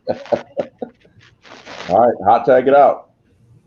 Okay, so what's the next subject? I told you I'm gonna make you read it. I'll say who it is. I'll say what it is. Just tag it to somebody. Tag them in. Tag. There you go. Who you tagging? I'm tagging KG, of course. He ain't down yet. Go ahead. All right, KG, this is you. Big question. Don't leave. Oh. This is what I'm talking about. Give a hot tag to the guy that's down there acting like you heard on the ring steps. Here's your hot tag, KG. Does the Forbidden Door really exist anymore? When you say Forbidden Door, please elaborate for the people at home. Well, it used to be from American promotions over to anything Japanese. So, anybody coming over from New Japan and other promotions, that just wasn't something that was happening because of politics and hurt feelings and stuff like that. And James, you can correct me if I'm wrong. But then also the secondary, in my opinion, other door. I wanted to say back door, but some people would kind of think a different way. But the secondary other door, we call it the screen door, I guess, would also be one promotion working with another promotion, and then that person working with another promotion, and you just got people all over the place, but yet they're champions with this promotion, and now you're all over, not just becoming multiple champions, but you're taking your championship from their home promotion with you, and it's being shown at other places. True. My opinion of the Forbidden Door was the fact that they were just opening up the door to anybody and from any organization that wanted to come in. Because you couldn't do that with WWE. You couldn't just say or set up a situation where somebody, the NWA World Champion, could come over and wrestle in the WWE and recognize their title, and defend it as the NWA Championship and not turn it into something else. So yeah, that's just my opinion of it. Whether it be Japan or anywhere, any organization coming in. Yep. So KG, looking at the state of the business now as a whole, WWE kind of excluded. Does it really exist? Because people everywhere. No, it doesn't exist at all. Because you go back and forth, backwards and forwards. Yeah, everybody wrestles with everybody now. That Forbidden Door, it was closed. It's wide open now. Different promotions. You got guys that'll wrestle in one promotion here this week, today, Saturday.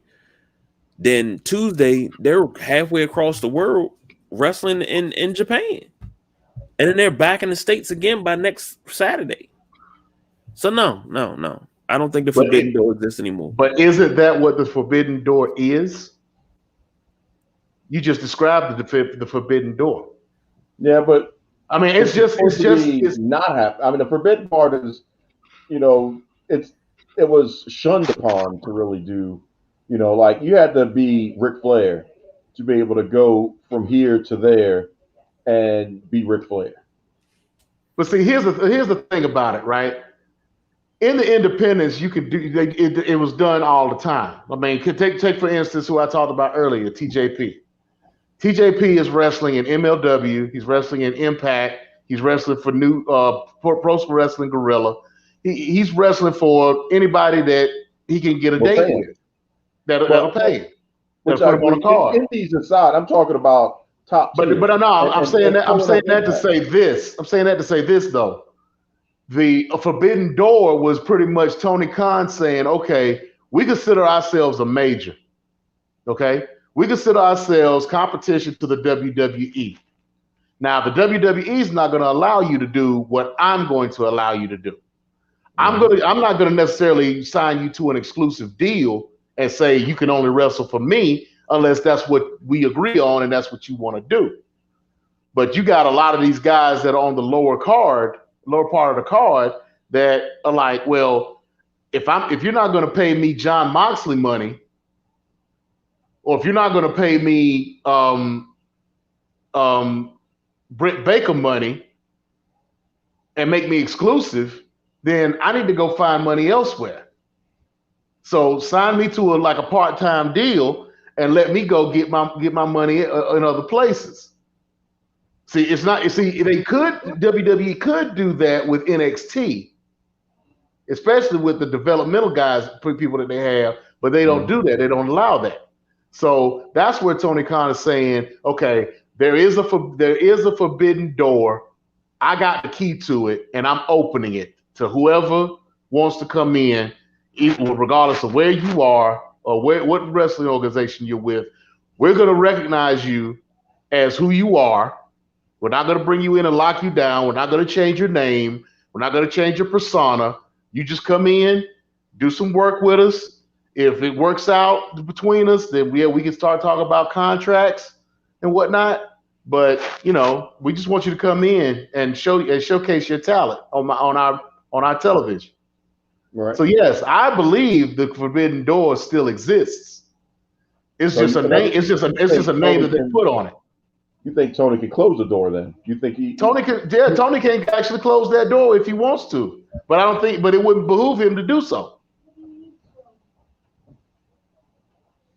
It makes him. It sets him apart from WWE, and it allows other folks to come in, like Minoru Suzuki, going on this North American tour. What a tour it is! He is hitting everywhere. He is going everywhere. The man is supposed to be on Impact Wrestling next week.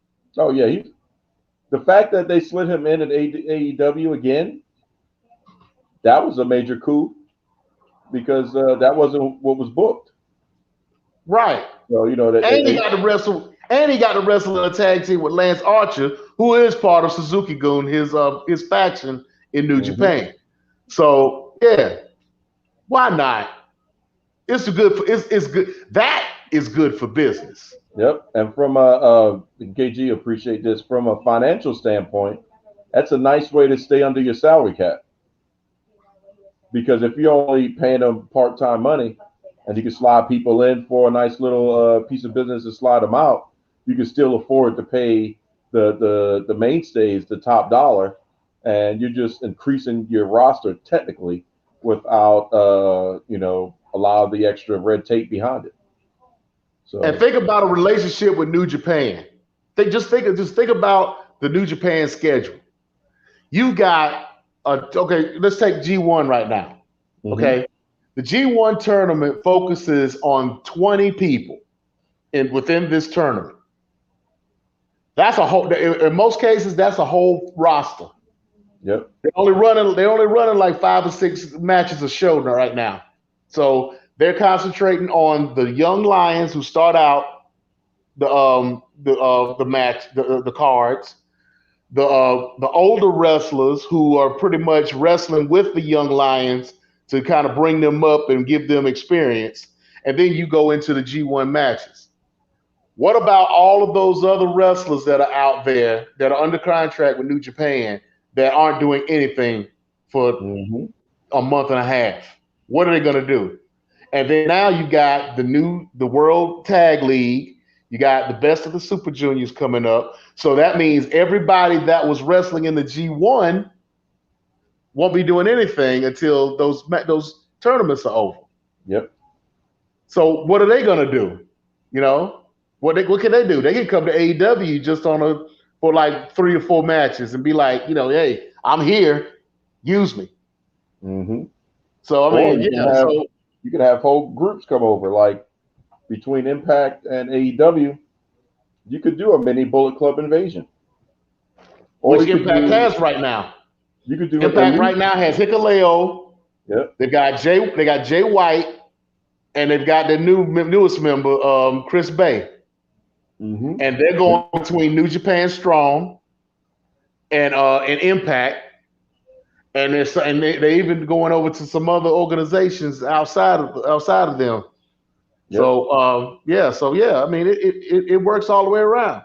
It's a benefit to every organization. All right, KG, hot tag it out, and who you giving it to? Defeated by the mute button. I'm a hot tag it out, and I'm going to give it to the People's Choice Don Rodriguez. Why are we watching Raw? I said it earlier, for Matt Riddle and Randy Orton. Before, it was Bobby Lashley. But once he lost the belt and they put in this program with Goldberg, it was like, it's just a waste. But that's the only strong segment to me for the past few weeks and the most entertaining thing, period. So other than that, you just gave us 3 hours of shit. I'm sorry. You guys can disagree if you like. Maybe you can enlighten me to something I'm missing.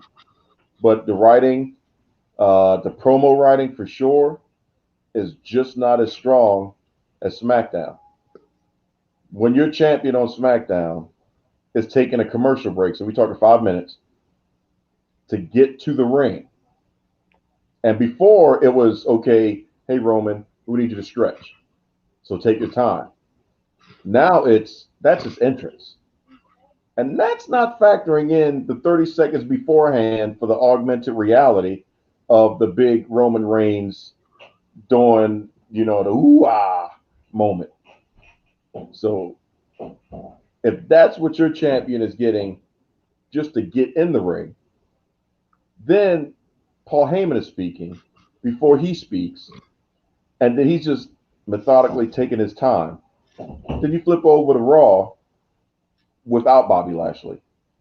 And you're like, yeah, this is what we got. No disrespect to Big E, but this is what we got.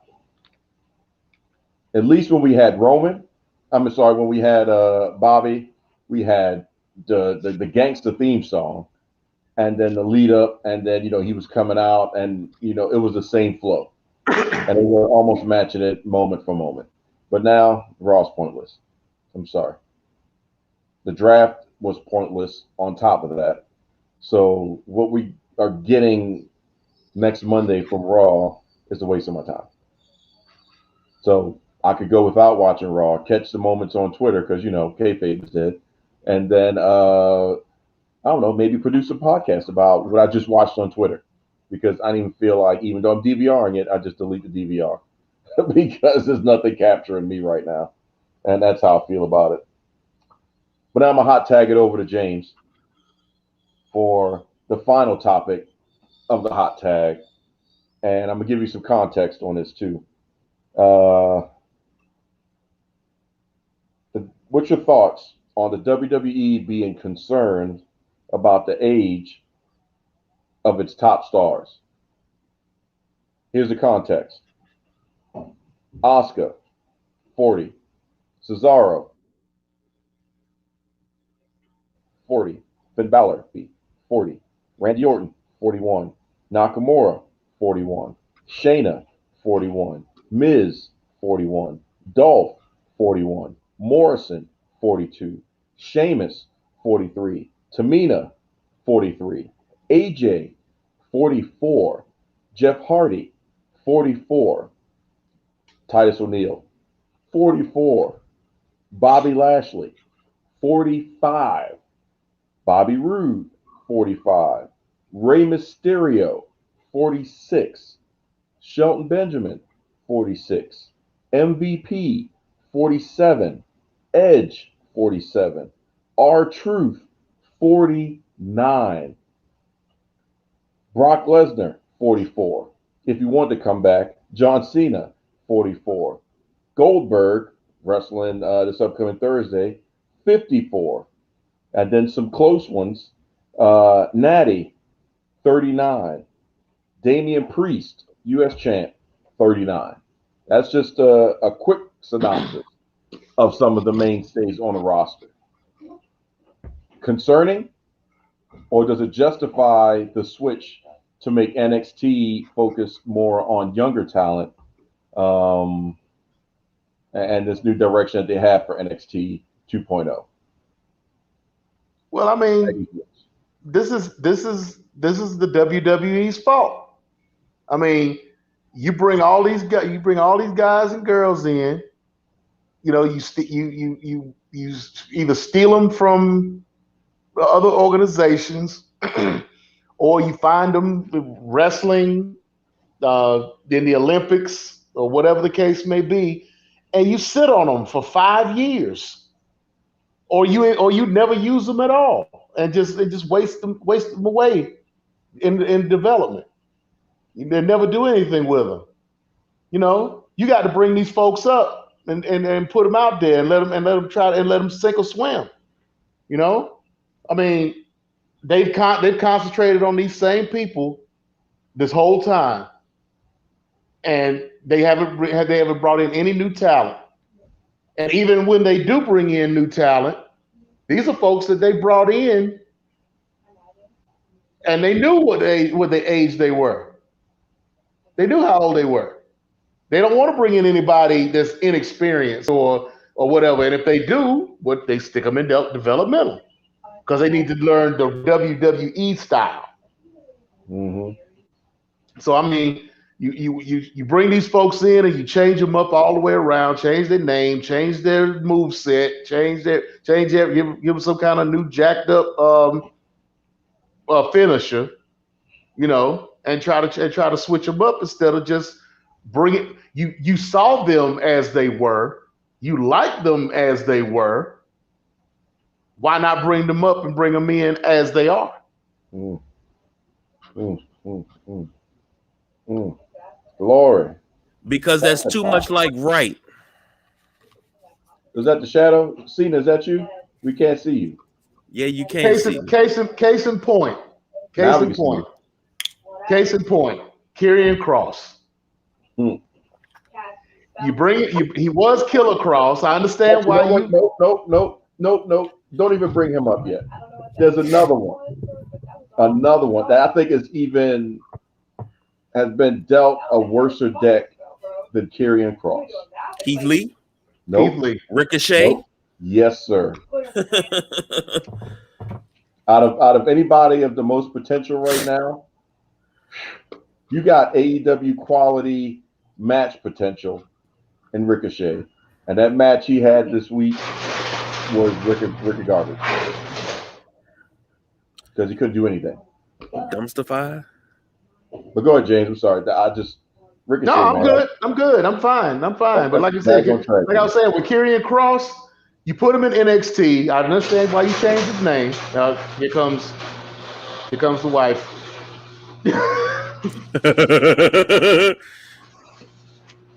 Don't run me over. Is he trying to back in? Not on national television.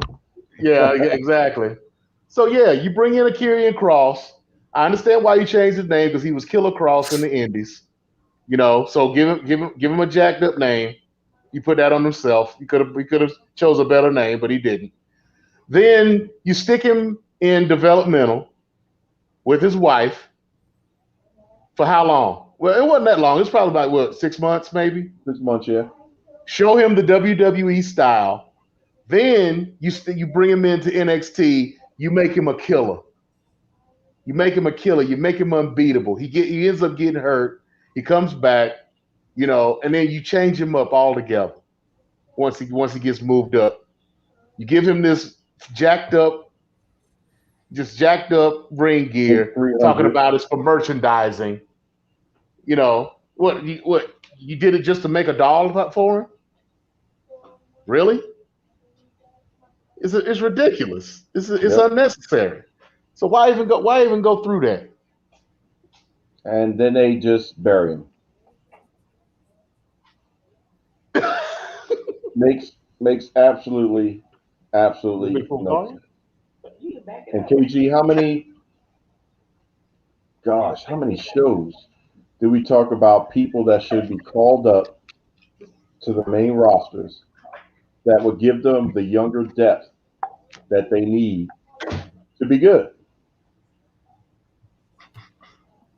We talked about the entire Undisputed Era. Hell, we talked about 90%, if not 99%, a year ago of all of NXT needing to be pulled up. Yeah. Period. Yeah.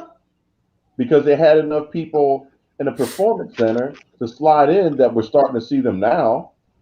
But even still, they're going to get second fiddle because you still have a bunch of the people that should have been called up. Well, actually, not a bunch now because they fired most of them.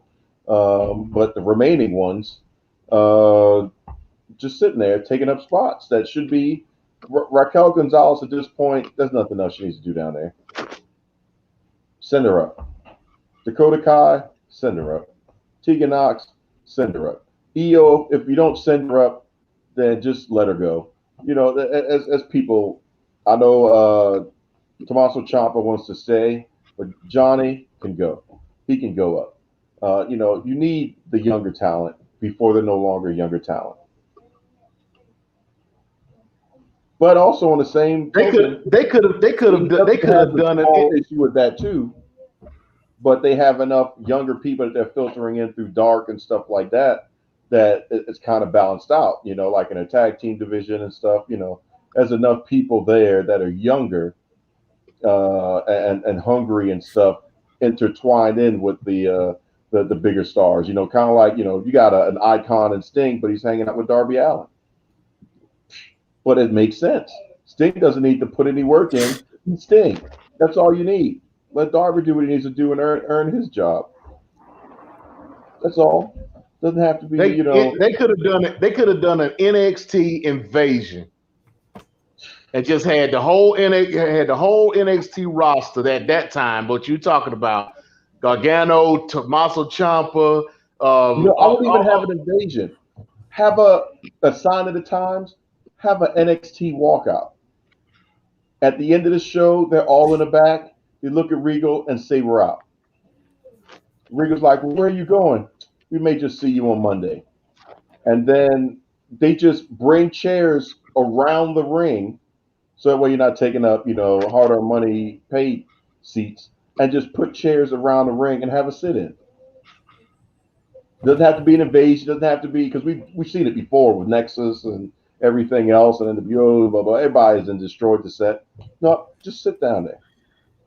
So you're gonna have a match. Imagine. And then I still say that they should use the NXT championships like a cash in. Yeah. They could cash in those belts for like the United States Championship or the Intercontinental belt or for the women's titles, the women's tag titles or whatever. They don't have to just relinquish it because we moved up. You got a belt. I agree with that. I like that. Just like they had Kevin Owens. Kevin Owens came in as the NXT champion and beat John Cena. Yep. Clean. Why not do that? Y'all can have the belt back. That's worth more than that X that I was walking around with around my waist. That's or have folks from NXT come in and challenge for a contract on the main roster. Remember that nice little pay-per-view called Survivor Series? What was that, maybe 5 years ago, when they actually did it correctly, where it was Raw versus SmackDown versus NXT? That was the last exciting Survivor Series that we've had in quite some time, in my opinion, since the 80s. Because it was just, which brand is going to come out on top, and since the 90s. Well, no, I'm taking it all the way back. I'm going back to the 80s. We had good Survivor Series in the 90s. Yeah, that was in the 90s. Was that the 90s? That was early 90s. Hogan, Ultimate Warrior, the Ultimate Warriors versus what was the Ultimate Warriors, and you had the Ultimate Maniacs. I mean, you had a whole lot of going on. It was just a bunch of colors on each side. That's all it was. When you had the Ultimate Warrior, the Legion of Doom, and I want to say Kerry Von Erich, the Texas Tornado, all on one team. Yeah, that was that team. And that was the nice little promo vignettes at the beginning, and everybody was talking about what my team's going to do and this team is going to do. That's and then you had the one with the Ultimate Warrior was rapping everybody in tape. The weirdest promo ever, but it was good. It was a warrior-esque promo. Yeah, I mean, he was a warrior. Nobody just said what the hell he was doing or what was going on. Like, whatever. As long as we win, that's all that matters. Those were the good old days. That NXT one, I'm sorry, that Survivor Series with all three brands, I thought was really good. But, again, we've talked about it many times, what they should do, what we recommend they do, what they need to do, why one show, the flagship show, the one that's been on forever, the longest episodic weekly television show in history, sucks. We've talked about the other one that, I wouldn't be surprised if somewhere in the back of the hall there's some whispering of Paul Heyman saying what would be a good idea for television happening, as to why SmackDown is still incredibly well produced. Why that's working. Remember, it was a long time ago they were saying the blue brand was the inferior brand. How things have changed. And then we got, the little kids painting on a color scheme on SmackDown. And then before we go, I guess this is the last thing, and then you go ahead and change it to wrap it up. Either one of you guys can take this hot tag, but it gives me a headache every time I see the tweet or the Facebook message and even the Instagram post. Why the hell is 205 Live still in existence? I'm serious. I'm sorry. I'm really getting insulted by the fact that they're advertising a show. I think was it 2 people on it? Literally, like this week on 205 Live. What the hell am I watching it for? I watched NXT UK for real to get some good wrestling with the same weight class. Why the heck? So you can say the same thing about Main Event. Yeah. Like, I didn't know neither one of those You don't was even still have on. your network anymore. There's no need to even produce the show. Just put the people on NXT. Call it a day. I mean, the last time Main Event had anything really going on, who was it? Jeff Hardy was wrestling somebody, and they had such a great match that they brought it to Raw, and then they did 2 matches with it and didn't do anything else with it because they didn't have the caliber of match they had on Main Event. Yep. And I forget who his opponent was, but I think it was somebody that was just coming in, maybe. No, you know what? I think it was Ricochet. Probably. And this was recently. I want to say this was like within the last year or so. If you let Ricochet go, he can go. Maybe Eric Bischoff should call Raw. Just call Raw. Don't even call people. Just call Raw itself and say, hey, remember that second hour I had on Nitro? Maybe you guys should try that. Just saying. Put the cruiserweights second hour. That's all you need to do. Then the only thing you have to produce is 2 hours, one in the front, one in the back. You could build the rest of your show through that. But if the cruiserweights are there to make 3 matches and siding is crazy, male and female, you're good. But they do have the cruiserweights on there. They all going after the 24/7 belt. What, in the 30 seconds they run through? Yeah. And then the extra, 2 minutes of, no disrespect, Reginald flipping. I haven't even seen them on. Again, why 205 Live? That whole roster is running after the 24/7 belt for 30 seconds on Raw. The whole roster.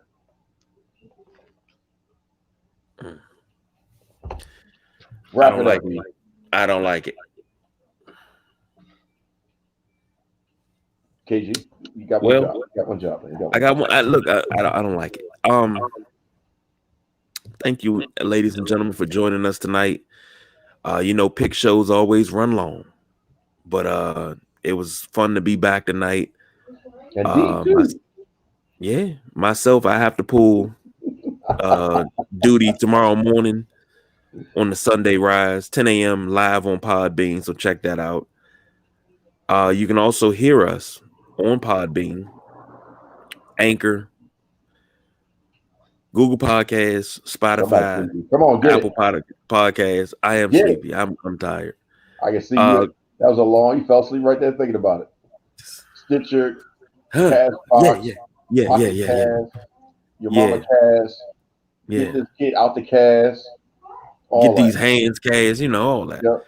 But anyway, you can listen to a podcast. You can listen to Sideline Junkies. This is exciting. I'm gonna tell you that. Hey, YouTube people, and don't forget YouTube, because I put a message in the group chat. Y'all on TV? Yeah, I saw that. Yeah, but here's the thing though. I want to turn the surround sound up, turn the subwoofer on, man, and just let that thing go. But I can't, so I'm gonna go ahead and chill. But yeah, man, man. Well, thank y'all for riding with us on this 2-hour journey on the mothership. We appreciated it. From the YouTube side of things, we get a little crazy. Hopefully, we didn't really offend too many people this time. Next show we'll probably work a little bit harder at that. We just young enough here in our little podcast game that you could cancel us. Not really. We don't really have anything to cancel yet. And if you did try to cancel us, I'd just take my shirt off. So I'm quite sure that's enough incentive to make everybody want to just not even bother with what we're talking about this week. But we're going to piss y'all off next week. So if you like what you saw, No. If Don't you do like it, what you Miss saw, Tilly. go ahead and ring the bell, subscribe, Don't do it, forward Miss a link, do all that lovely, crazy stuff.